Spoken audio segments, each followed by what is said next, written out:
6 Investing mistakes the ultra-wealthy don't make.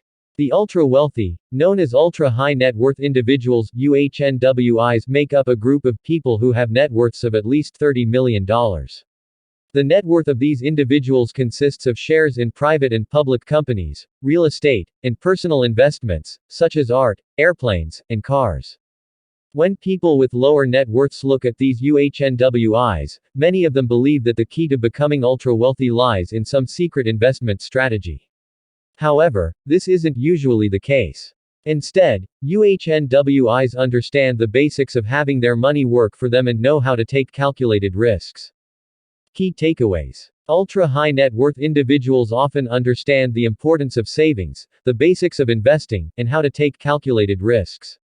Concentrating portfolios with investments only from the US and the EU is an example of an approach that overlooks potential opportunities elsewhere, such as the emerging markets. UHNWIs do not try to keep up with their neighbors or compare themselves to others but focus instead on achieving their objectives and goals.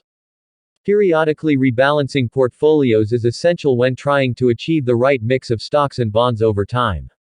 UNNWIs often find opportunities in private markets that are overlooked by investors that focus only on public markets. In the words of Warren Buffett, the number one investing rule is not to lose money. UHNWIs aren't mystics, and they don't harbor deep investing secrets. Instead, they know what simple investing blunders to avoid. Many of these mistakes are common knowledge, even among investors who are not particularly wealthy. Here is a list of the biggest investing errors UHNWIs avoid making. 1. Only investing in the US and the EU. While developed countries such as the United States and those within the European Union are thought to offer the most investment security, UHNWIs look beyond their borders to frontier and emerging markets. Some of the top countries that the ultra-wealthy are investing in include Indonesia, Chile, and Singapore. Of course, individual investors should do their research on emerging markets, and decide whether they fit into their investment portfolios and their overall investment strategies. 2. Investing only in intangible assets. When people think of investing and investing strategies, stocks and bonds normally come to mind. Whether this is due to higher liquidity or a smaller price for entry, it doesn't mean that these types of investments are always the best.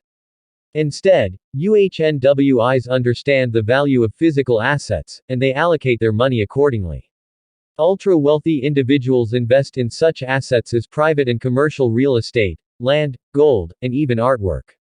Real estate continues to be a popular asset class in their portfolios to balance out the volatility of stocks. While it's important to invest in these physical assets, they often scare away smaller investors because of the lack of liquidity and the higher investment price point. However, according to the ultra-wealthy, ownership in illiquid assets, especially ones that are uncorrelated with the market, is beneficial to any investment portfolio. These assets aren't as susceptible to market swings, and they pay off over the long term. For example, Yale's endowment fund has implemented a strategy that includes uncorrelated physical assets, and it returned an average of 10.9% per year between June 2010 and June 2020. 3. Allocating 100% of investments to the public markets. UHNWIs understand that real wealth is generated in the private markets rather than the public or common markets. The ultra-wealthy may gain a lot of their initial wealth from private businesses, often through business ownership or as an angel investor in private equity. Additionally, top endowments, such as those run at Yale and Stanford, use private equity investments to generate high returns and add to the fund's diversification. 4. Keeping up with the Joneses. Many smaller investors are always looking at what their peers are doing, and they try to match or beat their investment strategies. However, not getting caught up in this type of competition is critical to building personal wealth. The ultra-wealthy know this, and they establish personal investment goals and long-term investment strategies before making investment decisions. UHNWIs envision where they want to be in 10 years, 20 years, and beyond. And they adhere to an investment strategy that will get them there. Instead of trying to chase the competition or becoming scared of the inevitable economic downturn, they stay the course. Further, the ultra-wealthy are very good at not comparing their wealth to other individuals. This is a trap that many non-wealthy people fall into. UHNWIs stave off the desire to purchase a Lexus just because their neighbors are buying one. Instead, they invest the money they have to compound their investment returns. Then, when they've reached their desired level of wealth, they can cash out and buy the toys they want. 5. Failing to rebalance a personal portfolio. Financial literacy is a big problem in America, but everyone should understand the practice of rebalancing their portfolios. Through consistent rebalancing, investors can ensure their portfolios remain adequately diversified and proportionally allocated.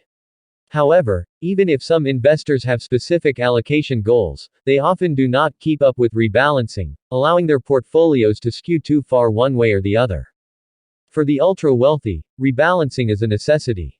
They can undertake this rebalancing monthly, weekly, or even daily, but all UHNWIs rebalance their portfolios on a regular basis.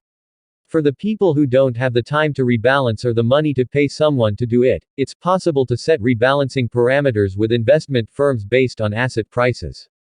6. Omitting a savings strategy from a financial plan. Investing is essential to becoming ultra-wealthy, but many people forget about the importance of a savings strategy. UHNWIs, on the other hand, understand that a financial plan is a dual strategy. They invest wisely and save wisely.